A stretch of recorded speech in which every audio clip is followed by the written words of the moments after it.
Okay, so Diego, yours is going to look a little bit different from mine, but the assignment stays the same. I just cleaned it up because it's a little messy. Um, so you'll have the same Star Wars image, and this Star Wars image in this box right here is our introduction to the idea of context.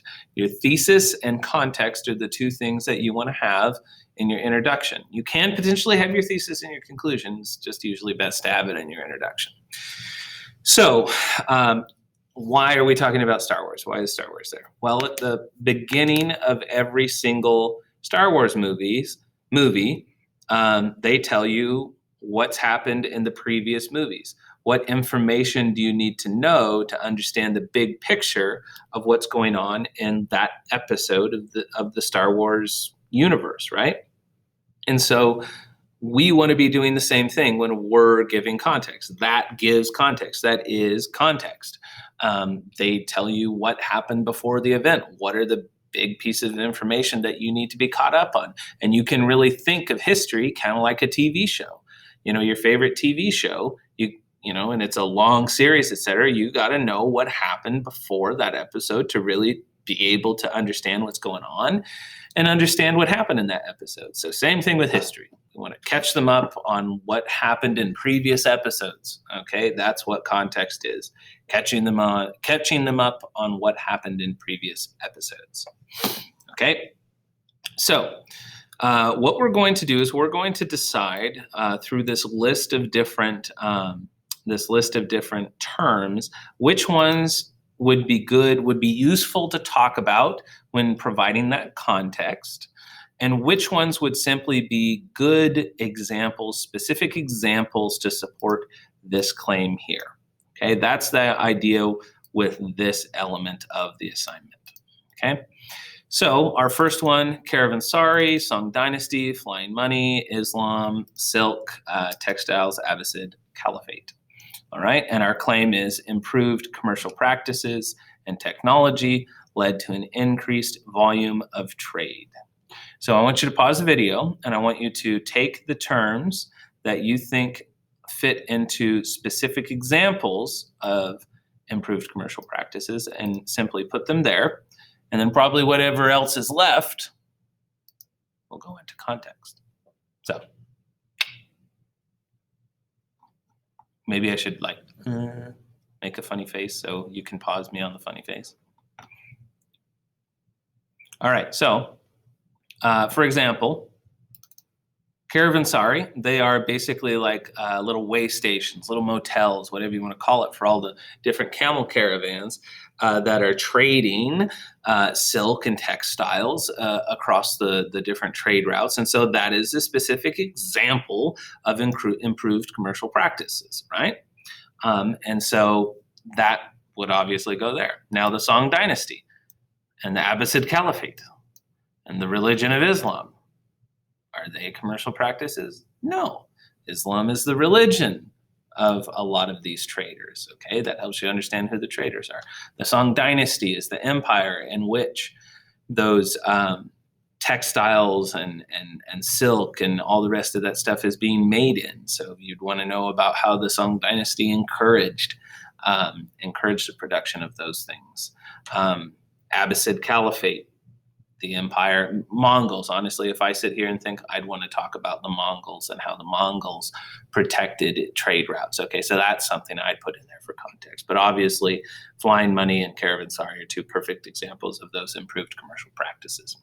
So the next thing that I want you to do is I want you to come up here and I want you to read this paragraph, which we've already done so. This is the sample introduction that we had for what a high scoring introduction is supposed to look like. And I want you to reread this and I want you to identify where did she put her context? How did she use context? How did she provide context? And what specific examples did she provide to support her thesis? And of course, the prompt here, what she's writing about is how did the Portuguese change trade in the Indian Ocean? Okay. So go ahead, reread that, and highlight, copy and paste, click and drag, all the rest of that stuff. So stuff goes into context and stuff goes into evidence. Pause. There's a funny face that you can pause me on. All right.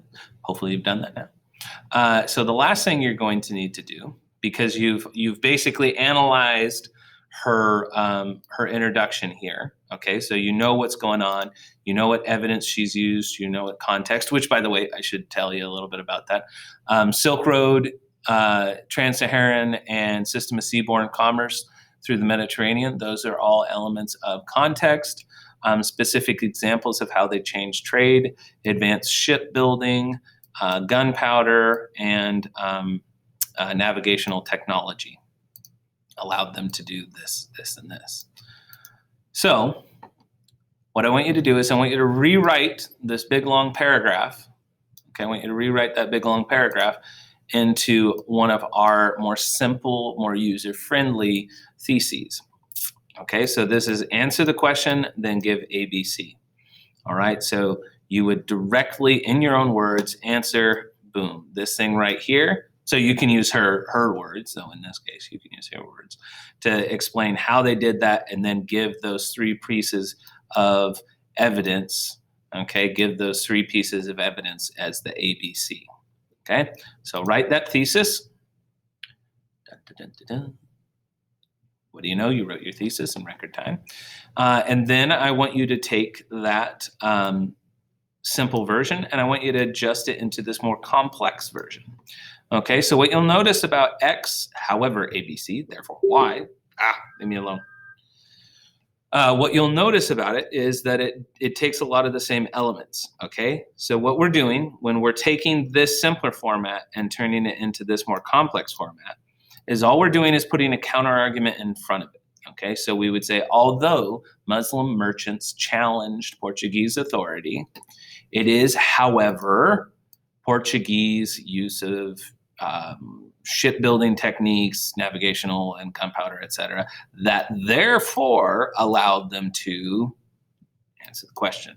Okay, so we add our counter argument, we keep our ABC, and then we move the answer the question and use therefore to the very end. And you really do want to use therefore, and you really do want to use however, because those are key words to key in, right? They're like unlocking the door. I guess that's one reason why we could call them keywords, but they unlock the door for the person that's reading it so they can tell exactly, they don't have to sit there and jimmy the lock or anything like that.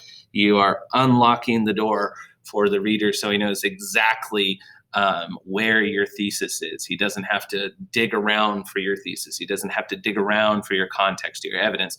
You're using those key words to clue him in. This is, hey, look, dude, I'm putting context here. I'm putting my thesis here. All right. I mean, almost to God, you could say my thesis for this is. It would not be a good idea, but you could potentially do that just because it makes it so much easier on the person grading yours. Okay. All right. That's the assignment. This may be one of the longer screencastifies I've ever made. 8 minutes. Yeah, almost 10 minutes. Cool. So there you go. That's what you missed.